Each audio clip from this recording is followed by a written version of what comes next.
Okay, so today is the 30th of March, and actually on 20th of March I wanted to make the video about trees because it would be the day of planting the trees, the initiative, at least in Ukraine, to plant 1 million trees, just that citizens go and plant a tree somewhere.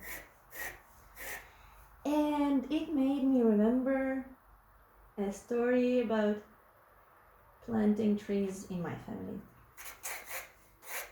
And this will be so this bedtime story will have a name of Cherry Orchid, Vishnyovy Sad, almost like Chekhov's play. And just for a short cultural reference, in Ukraine, cherry orchard is like a dream and must-have of every household. I mean, it used to be when there was private property in private house, so before Soviet Union time. And so Sadok Vishnevy Kolo Khati, so the cherry orchard near the house, is immediately describing the idyllic picture of home. And my grandfather also planted a cherry orchard near our block house on the side of a pretty big street, which afterwards became the international Autobahn E95 between Crimea and Moscow.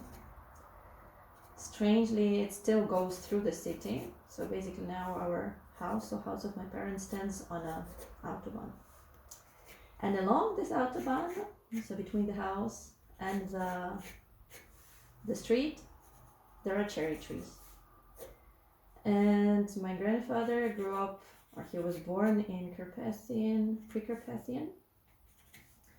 And his home was like this classical home with the cherry orchard, very nice garden. And but because it was a rich farm, my grandfather used to trade with Austrian-Hungarian Empire, selling Zinga sewing machines. And so he earned some money. And when Russians came, when communists came to the village, my great-grandfather killed himself. And my grandmother gave away all her property, my great-grandmother gave away all her property to kolkhoze and survived. But the cherry orchard stayed, and it seems it stayed a dream of my grandfather forever, which he lived later on in Kiev. So when I was born, I saw these cherry trees, I grew up with them. And when I was something like 10, my mother, who was a fan of social initiatives, maybe not so much in communist style, but just inspired by them, she said, hey, let's plant the trees in the yard. And so we did. We applied for some help from state, and they gave us chestnut trees. And again, cultural reference, in Kiev, the chestnut tree is the symbol of the city. So if you come in May, you see the whole city still blossoming with candles, as they are called, the candles of the chestnut trees, chestnut tree blossoms. They all died in the times of this turbo-capitalism building, when private companies started to build on every piece of soil available. They cut a lot of roots, and then there was some epidemic for the trees. Now there are not so many chestnut trees, but you still find some. In our yard there are 29 of them on one side, and we wanted to plant 10 or a dozen on another side, pink ones. And so we did, and I was very proud that I could plant the trees. And then neighbors So now I'm drawing basically the house where there was the gastronom, the food shop from the Soviet Union times.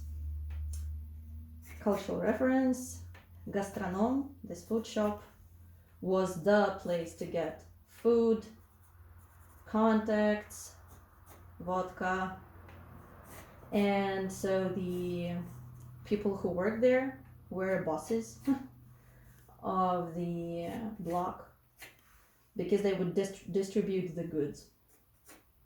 And so the woman who was working in this shop, she didn't like the idea of trees because she thought they would close the lights from her windows.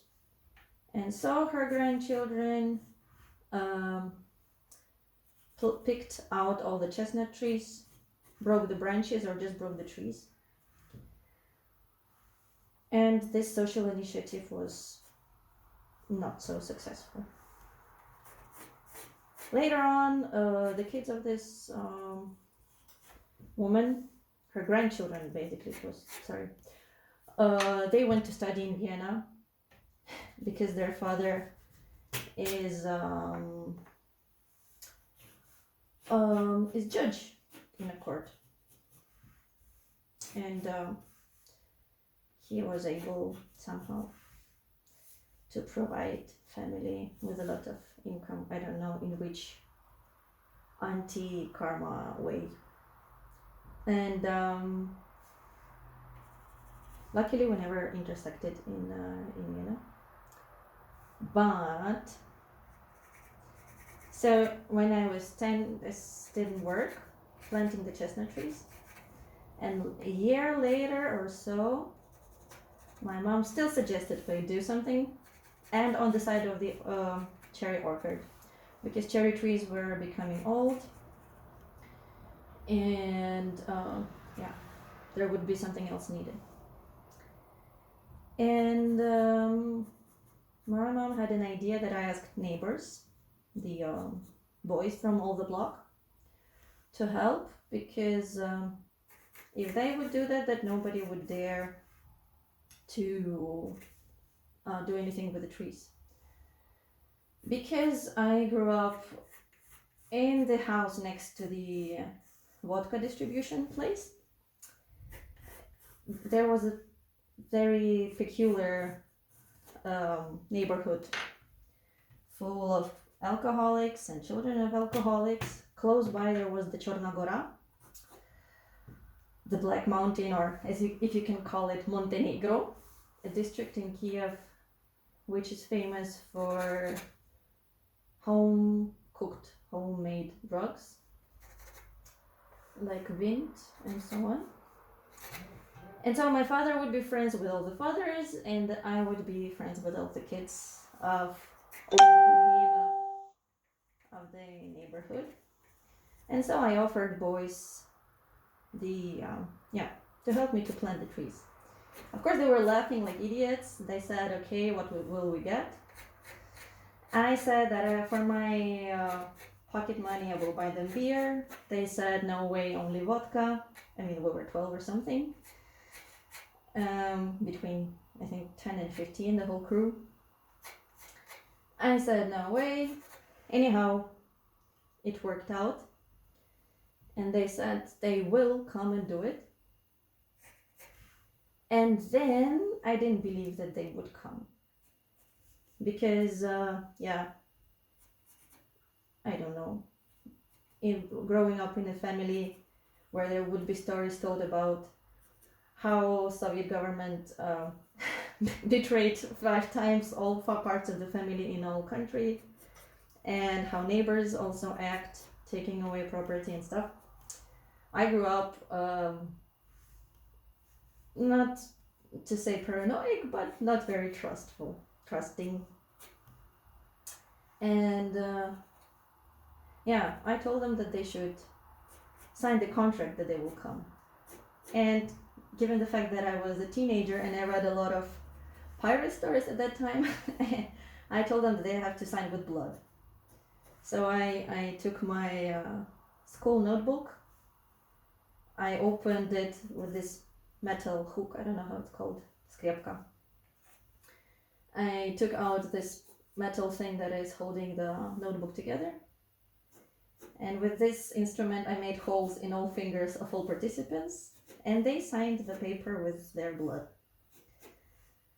And all of them came to plant it, except one Jewish boy from the block, from another part of the street, another side of the street. He was from another crew. I don't know how he came to that party at all, but yeah, he had big eyes, was very scared, and we never saw him again.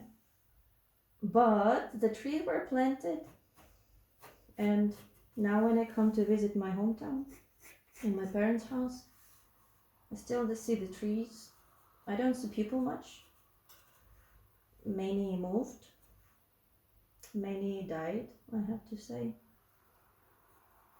And the trees are still there.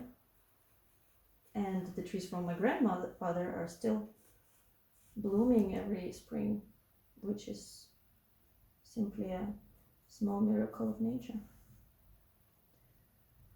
So that's the story.